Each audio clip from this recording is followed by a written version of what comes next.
Hello friends, I welcome you all in my YouTube channel. आज इस video में हम थिंकिंग, इंटेलिजेंस एंड क्रिएटिविटी के अंदर कंसेप्ट फॉर्मेशन के बारे में बात करेंगे। कंसेप्ट फॉर्मेशन, इसके हम rules, types and strategies and role of concepts in thinking and types of reasoning के बारे में बात करेंगे। काफ़ी इंपॉर्टेंट चैप्टर है। तो सबसे पहले हम इसको स्टार्ट करते हैं। Concept formation. What is concept formation? Concept formation is a fundamental mental process through which we organize and categorize our experiences and knowledge. इसमें हम क्या करते हैं, किस तरीके से जो हमारे जो एक्सपीरियंसेस हैं, जो हम गेन करते हैं अपनी लाइफ टाइम, और जो हमें नॉलेज है, उनको हम कैसे ऑर्गेनाइज करते हैं एंड कैटेगराइज। अभी आपको लग रहा होगा बड़ा अजीब सा है, लेकिन जब इसको पढ़ेंगे, आपको एग्जाम्पल में दूंगी, then you will come to know कि क्या है इसमें, इसका मतलब क्या है। It is very easy which we use in our day to day life daily. तो क्या कि it involve grouping similar objects, events और ideas based on the shared characteristics और रूल्स।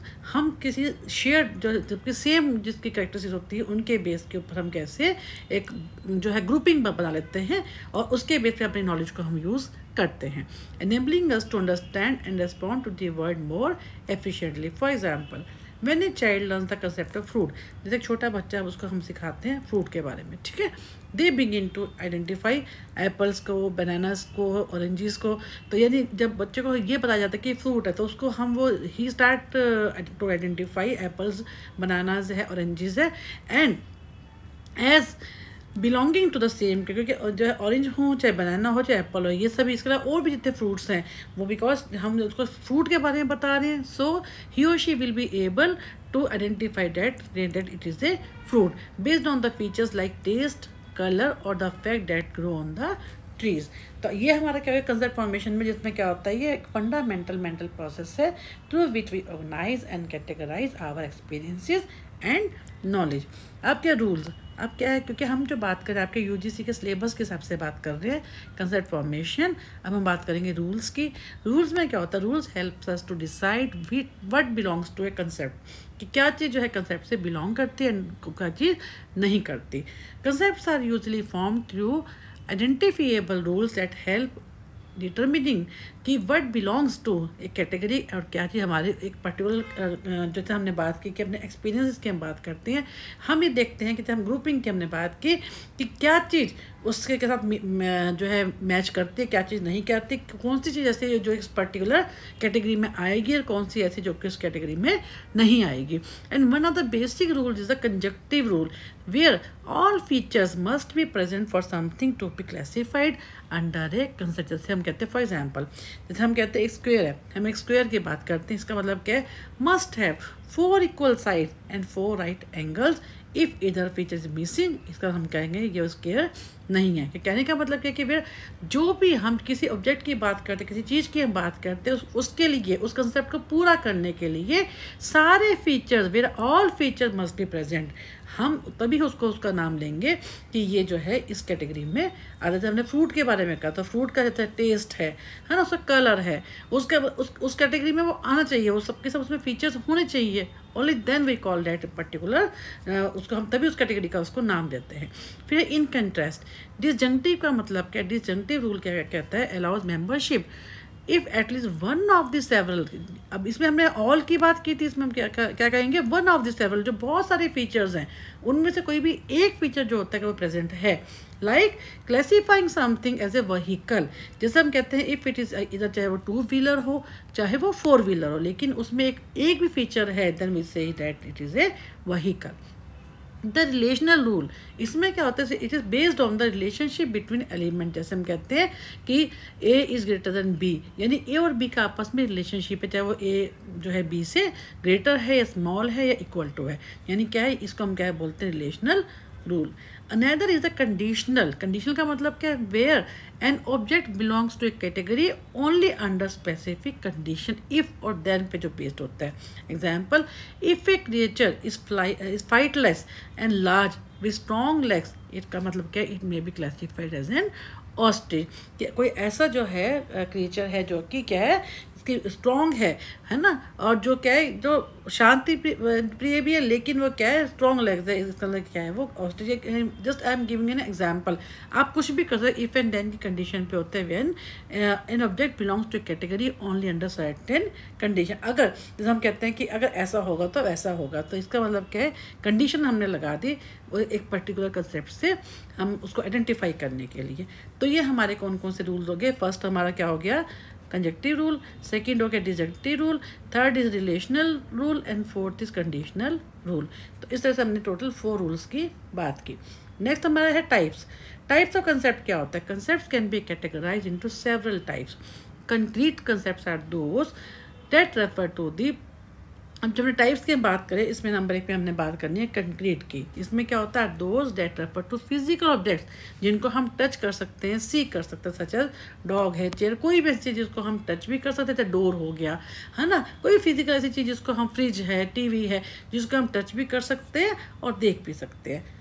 फिर एब्स्ट्रैक्ट कंसेप्ट, ये क्या होता है, more complex and represent intangible idea like जैसे जस्टिस है, ब्यूटी है, फ्रीडम है, जिसको हम मेजर नहीं कर सकते, जो कि क्या है मोर कॉम्प्लेक्स है एंड रिप्रेजेंट इनटेंजिबल आइडियल। फिर है classical concepts are defined by strict and clear rule, जिनके जो रूल हैं that are very strict and clear. For example, a triangle is always a 3-sided figure with internal angle summing to 180। Classical का मतलब क्या है कि जैसे एकदम स्ट्रिक्ट, तो एकदम क्लियर रूल होता है। अगर हम ट्रायंगल की बात कर रहे हैं तो उसकी क्या होगी, 3 साइड होंगी और अंदर क्या होगा, सबको हम सम कर देंगे, that will be equal to 180 degree. फिर प्रोटोटाइप, इसमें क्या हम क्या बात करेंगे, प्रोटोटाइप की जब बात करते हैं based on the mental image of A category. हमारे दिमाग में किसी चीज़ की एक मेंटल इमेज बन जाती है, सच एज स्पैरो। हम कहते हैं कि जब भी हम बर्ड की बात करते हैं, या हम कहते हैं कि अगर हम कोई भी बर्ड, जैसे हम पिजन की बात करते हैं, स्पैरो की बात करते हैं, क्रो की बात करते हैं, एक वो इमेज बन जाती है कि वो इस टाइप से। ऑस्ट्रिच की बात करते हैं तो कहते हैं, पीकॉक की बात करते हैं, या हम वैसे भी हम किसी भी चीज़ की, हम अपने घर में भी जो सामान है उसकी भी एक, हम जैसे मदर का हम जानते हैं अपनी मदर के बारे में कि वो ऐसी हैं, ठीक है, तो एक मेंटल इमेज बन जाती है, उसके हिसाब से हम फिर क्या करते हैं, ये मान लेते हैं कि वो उस टाइप से है, तो ये एक mental image of a particular category हो जाती है। फिर एग्जाम्पलर कंसेप्ट, ये क्या होते हैं, involve recalling specific non instances stored in our memory, जैसे thinking of our pet dog when hearing the word dog. तो इसमें क्या होते हैं, ऐसे जिनको हम जो हमारे दिमाग में फीड हुए हुए होते हैं, और जैसे मैंने आपको बताया कि अगर हम अपने पेट डॉग का नाम, जैसे हम कोई डॉग की बात चलती है तो हम उसी समय हमारे पास जो डॉग है हमें उसके ध्यान आता है। तो ये क्या होता है, recalling specific non instances stored in our memory. There are natural concepts are those which we learn through daily life and experience, and they often have unclear boundaries, जैसे कि like the concept of A game, जो कि हम क्या करते हैं, इसको daily अपनी लाइफ से हम सीखते हैं, एक्सपीरियंस से, और जिसके हमें ये पता नहीं होता कि हम जीतेंगे या हारेंगे, जिसकी क्या होती है अनक्लियर बाउंड्रीज होती है। This are called the natural concepts. फिर लास्टली क्या है, आर्टिफिशियल कंसेप्ट। इसमें क्या होता है, learn through formal education and are usually based on the logical rules such as mathematical और ज्योमेट्रिक फार्मूला, जिसकी हम बात करते हैं। कि इसमें क्या होता है कि आर्टिफिशियल का मतलब क्या है, जिसको हम फॉर्मल एजुकेशन से सीखते हैं और usually based on the logical rule के बेस पे होते हैं, जैसे हमने कहा मैथमेटिकल ज्योमेट्रिक डेफिनेशंस। फिर स्ट्रेटजीज, इसमें क्या होता है, फर्स्ट इज हाइपोथेसिस टेस्टिंग। एक मिनट आपको बताती हूँ, आपकी यूजीसी के हिसाब से मैं आपको करवा रही हूँ। फर्स्ट हमने किया कंसेप्ट फॉर्मेशन, फिर हमने किया रूल्स, फिर हमने क्या किया types. Now will start the strategies.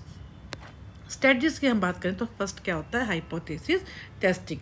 इसमें क्या होता है कि in concept formation hypothesis testing से cognitive strategy where individual form a guess, हम एक टेंटेटिव स्टेटमेंट होती है, हम उसको सपोर्ट करते हैं, किससे, उसको हम टेस्ट करते हैं कि क्या वो सही है या गलत है। यानी अगर हम सिंपल वर्ड, आपने रिसर्च मेथोडोलॉजी में भी किया होगा, it is like a testable, please assume होती है testable proposition which we test after the at the end of the result of our study. जो भी हम करते हैं उसको हम टेस्ट करते हैं। तो इसमें क्या होता है कि hypothesis testing is a cognitive strategy where individuals form a guess, एक हाइपोथेसिस बनाते, tentative statement about what features define a concept and then test, and उसके बाद हम एक एजम्पशन ले लेते हैं, है ना, जिसको हम टेस्ट कर सकते हैं, और उसके बाद उसको टेस्ट करके that hypothesis using the example, and this method is central to how people learn. क्योंकि जब हम ऐसा करते हैं तो हमारे को हम कैसे हम अपने रूल्स को सीखते हैं, कैटेगरीज में, क्लासिफिकेशंस में, और इसको जो है जेरोम ब्रूनर, गुडनाउ एंड ऑस्टिन ने सबसे पहले जो है स्टडी किया था इन डेप्थ। ये आपको मालूम होना चाहिए for the UGC point of view से। तो एग्जांपल मान लीजिए, हम एक चीज़ है कि मान लीजिए हम जो है किसी ड्रग की, for example we want to see the effectiveness of a new drug in the market, and then उसके बाद क्या है, मान लीजिए कोई नई ड्रग मार्केट में आई है, हम उसकी इफेक्टिवनेस को देखना चाहते हैं। तो सबसे पहले हम क्या करेंगे, उसको पहले मार्केट में जो आई है उसको हम ट्राई करेंगे, उसके टेस्ट करने के बाद हम ये बताएंगे जो हमने हाइपोथेसिस है कि वेदर इट इज़ इफेक्टिव और नॉट। मान लीजिए हमने जो हाइपोथेसिस ली है वो ये लिया है कि जो न्यू ड्रग मार्केट में आई that is very effective than the old drug. तो हम उसको जब टेस्ट करेंगे उसके बेस पे ही हम जब यूज़ करेंगे या उसको टेस्ट करेंगे, तो जो लोगों ने उसको यूज़ किया उनसे पूछेंगे, उसी के बेस पे we will be able to test our hypothesis कि जो नई ड्रग आई है वेदर इट इज़ गुड और bad in comparison to the old drug. How it works, first क्या ऑब्जर्व एग्जाम्पल, चाहे पॉजिटिव हो या नेगेटिव हो, फिर जनरेटर हाइपोथेसिस लेंगे अबाउट द डिफाइनिंग फीचर, फिर उसको टेस्ट करेंगे विद न्यू एग्जाम्पल्स, एक्सेप्ट करना है या रिजेक्ट करना है या रिवाइज या फिर से उसको बनाना है। क्योंकि हम जब उस चीज़ को टेस्ट करेंगे लास्ट में तभी तो पता चलेगा कि उसको जो हमने हाइपोथेसिस लिया है, जो टेंटेटिव स्टेटमेंट है, वो सही है या गलत है, उसको एक्सेप्ट करना है, रिजेक्ट करना है या उसको रिवाइज करना है। फिर repeat until the correct concept rule is identified. फिर क्या करना है कि जब तक हमारे को हम उसको रिपीट कर रहे हैं, रिवाइज कर रहे हैं, तब तक करते रहेंगे जब तक हमारे को करेक्ट जो है कंसेप्ट का रूल हमारे को नहीं समझ में आता, हम उसको पहचान नहीं जाते। तो ये हमारा क्या हो गया, हाइपोथेसिस टेस्टिंग। नेक्स्ट है स्कैनिंग स्ट्रेटजीज। स्कैनिंग स्ट्रेटजीज में क्या होता है, refer to the mental techniques individuals use to examine and test hypothesis about the features of a concept. जब हम उसको टेस्ट करते हैं हाइपोथेसिस को, तो हम कौन सी टेक्निक्स को यूज़ करते हैं, and this strategies are part of the cognitive process involve in figuring out what features are necessary and sufficient to define a category और कंसेप्ट। हेयर द मेन कौन सी इसमें होती है कि हम कौन सी टेक्निक्स को यूज़ करते हैं, मेंटल टेक्निक्स को हम यूज़ करते हैं टू टेस्ट आवर हाइपोथेसिस। तो इसमें क्या सबसे पहले हम बात करते हैं सक्सेसिव के नाम से मालूम होता है, जिसमें हम क्या करते हैं, the learner test one hypothesis at a time by selecting one example. एक बार में हम एक को ही लेते हैं एग्जाम्पल को, चेकिंग कि जो हमारा कंसेप्ट है ना, उसमें ये फिट हो भी रहा है कि जैसे हमने क्या किया कि यहाँ पे आप देखेंगे हमने किया था, यहाँ पे ऑब्जर्व एग्जाम्पल जैसे हमने बात की थी। सबसे पहले हम क्या करेंगे, एक बार में एक एग्जाम्पल को लेंगे, फिर उसको फिट करके देखेंगे whether it is fit to the concept which we want to study और not, and adjusting their hypothesis based on the result. तो ब्रूनर ने क्या कहा था 1956 में, introduced it and the learner is unsure and exploring possibilities. फिर है simultaneous. Simultaneous का मतलब कहता है learner consider all possible hypothesis. उसमें हमने क्या किया था, हम एक को लेते हैं एट ए टाइम, ठीक है। इसमें क्या है कि ऑल पॉसिबल हाइपोथेसिस को लेगा at the same time and eliminate those who do not work at the new data comes in. अब उसमें जब वो सब चीज़ों को एक साथ लेके चलेगा तो वो देखेगा कि जो चीज़ सही है उसी को अडेप्ट करेगा, जो नहीं होगा उसको वो क्या करेगा, छोड़ देगा, एलिमिनेट कर देगा। And it's cognitive load includes very high demand. तो इसके लिए बहुत ज़्यादा हमारे को टेक्निक्स की जरूरत होती है, बहुत ही मेंटली हमारे को मेंटल प्रेशर पड़ता है कि we strong memory and attention, हमारे को बहुत ज़्यादा अटेंटिव होना पड़ता है, क्योंकि we using all possible outcome, all possible जो है क्या क्या हो सकता है, ठीक है ना, और ऑल पॉसिबिलिटी को जो हम लेके चलते हैं, तो जो सही फिट होते हैं हम उसी को रखते हैं, अदरवाइज क्या करते हैं दूसरी को हम एलिमिनेट कर देते हैं। तो more advance learner use it. फिर है फोकस स्ट्रेटजीज।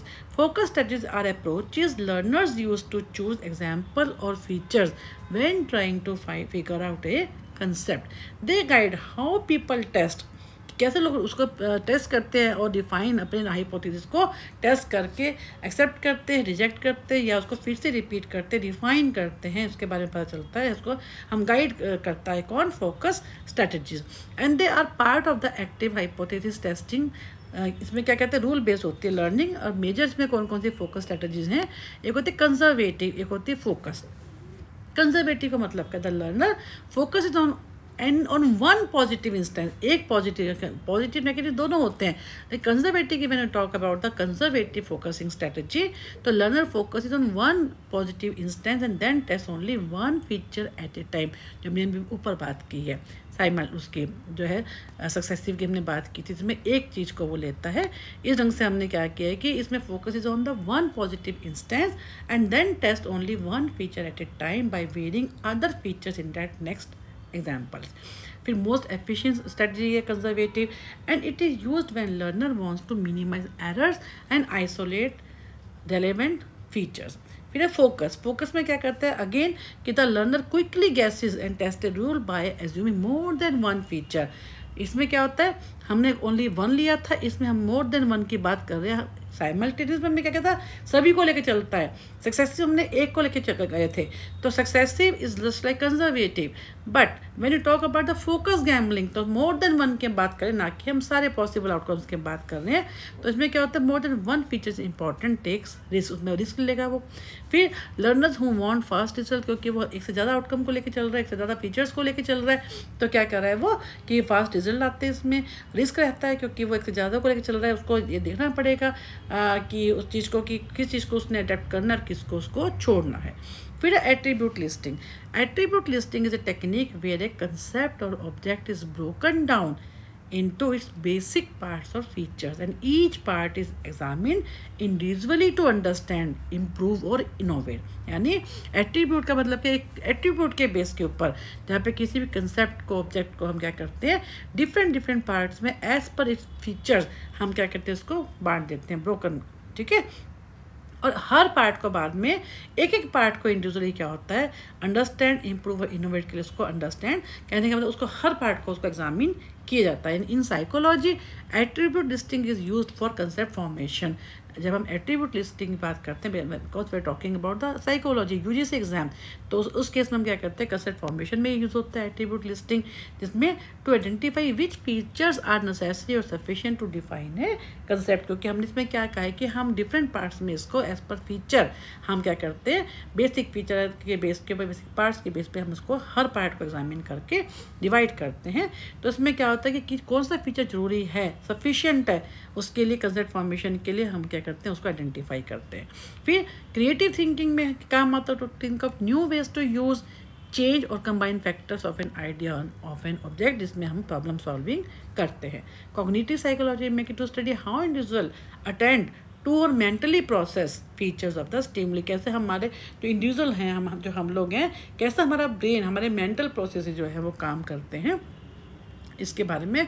तो एट्रीब्यूट लिस्टिंग में हम क्या क्या कर रहा है, हमने कंसेप्ट फॉर्मेशन में यूज़ होता है, creative thinking and problem solving में यूज़ होता है, एंड कॉग्निटिव साइकोलॉजी में। Then role of concept in thinking, next आपका टॉपिक है role of concept in thinking में क्या रोल है।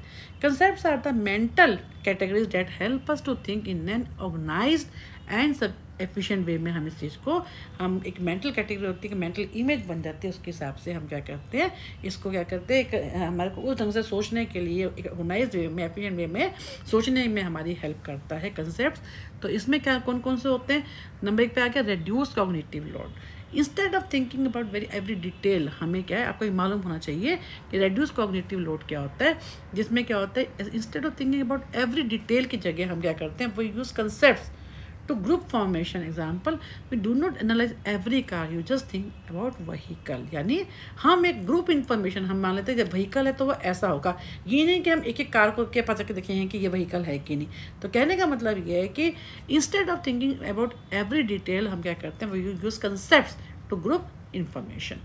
फिर enhance communication, using concept allows clear and fast communication. Example, saying fruit gives a general idea without naming each one, जिसमें हम क्या करते हैं हमें क्लियर, अगर हमारे दिमाग में फ्रूट है तो वो क्लियर है और फास्ट हमें पता चल जाता है कि ये फ्रूट है, क्योंकि हमारे को सब चीज़ें हमारे दिमाग में ऑलरेडी फीड है, तो हमारे को बहुत ही ऑर्गेनाइज्ड वे में हम उस चीज़ के बारे में हमें पता है।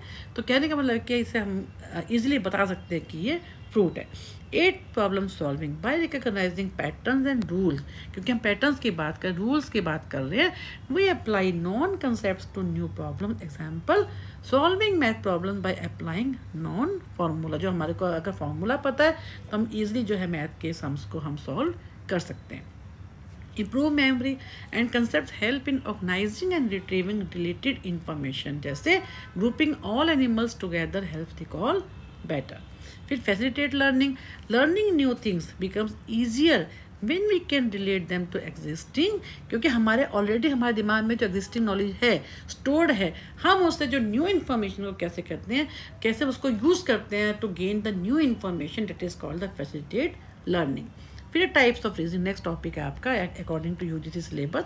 आप देखेंगे जहाँ पे मैंने ग्रीन कर रखा है, that is the topic of your UGC syllabus. Types of reasoning क्या है? Reasoning is the process of using logic to make decisions, solve problems or draw conclusions.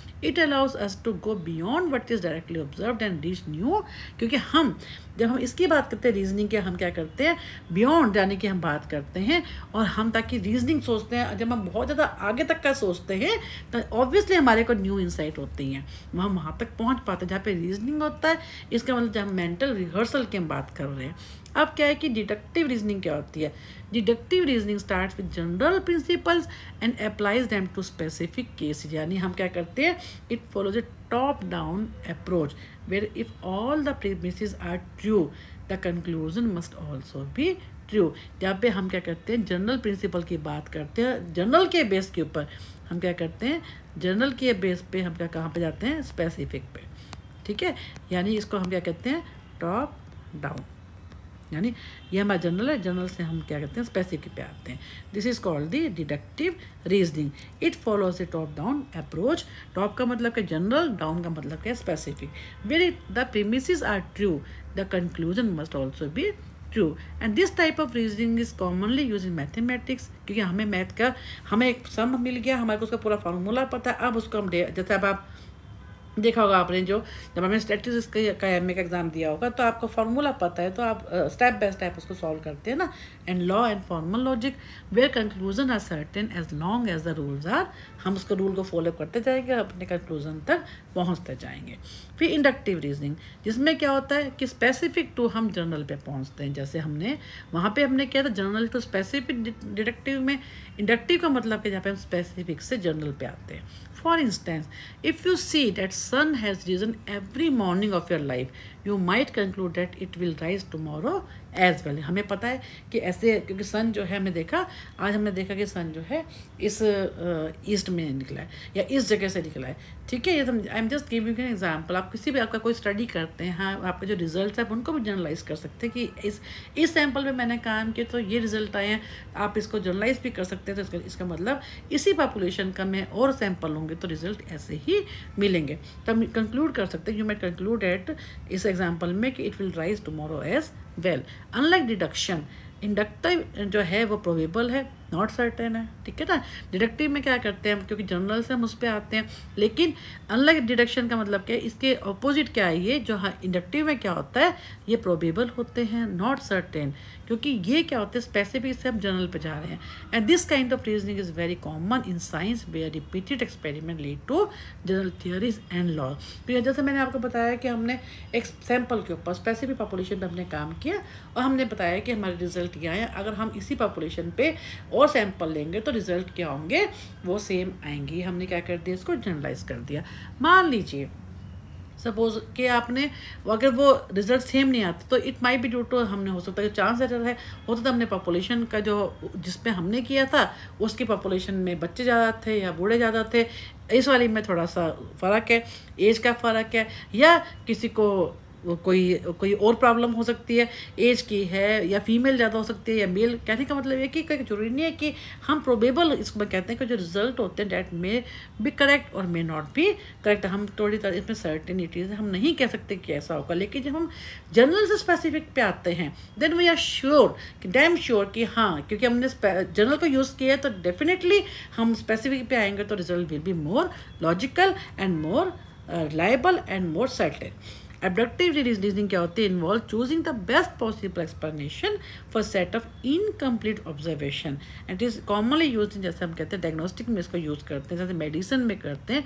For example, if a patient has a sore throat है, मान लीजिए हाँ एक patient का sore throat है, fever है, फटीग है, तो क्या होगा इस केस में ऑब्वियसली।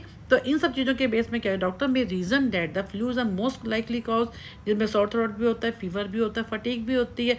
तो while not guarantee to be true, तो abductive conclusion are often the most possible observation. तो ऑब्जेक्टिव में हम क्या करते हैं, चुनिंदा हम बेस्ट पॉसिबल एक्सप्लेनेशन देते हैं। जैसे बताया कि किसी का गला खराब है, सिर दर्द है, कमजोरी लग रही है, उसको फीवर है, तो ये सब सिम्टम्स जो है डॉक्टर के पास जब पेशेंट जाएगा तो डॉक्टर क्या कहेंगे कि क्योंकि सारे सिम्टम क्या हैं, फ्लू के हैं, तो वो उसके हिसाब से जो है पॉसिबल एक्सप्रेशन देकर उसको मेडिसिन दे देगा। This is called the abductive reasoning. Then are analogical, इसमें कंपैरिजन करते हैं between similar situations to understand और solve a problem. It involve drawing parallels between unfamiliar concept and the familiar. दोनों के बीच में हम क्या करते हैं, एक आपस में देखते हैं क्या चीज़ मेल करती है, क्या चीज़ नहीं करती।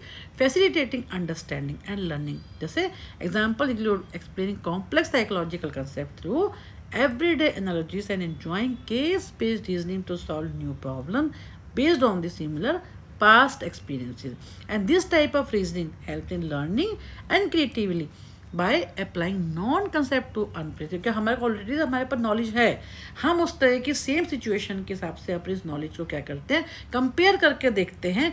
ड्रॉस comparison between similar situation to understand और सॉल्व ए प्रॉब्लम, कि क्या थे जो हमारे को इन्फॉर्मेशन है, जो हमारे को नॉलेज है, हम उसके बेस पे हम देखते हैं कि जो नई इन्फॉर्मेशन है जो उसके मिलती जुलती है, हम उसको यूज़ करके देखते हैं ये जो रीजनिंग है क्या ये फिट बैठती है या नहीं बैठती।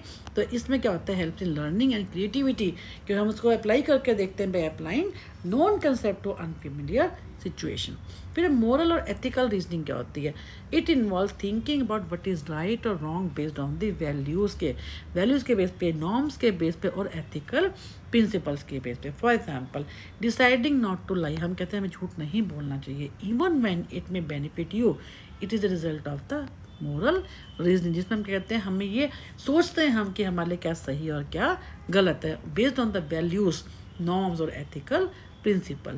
And this type of reasoning plays a crucial role in personal decision making, legal judgments and societal norms. तो ये हमारी क्या होती है, मोरल और एथिकल रीजनिंग।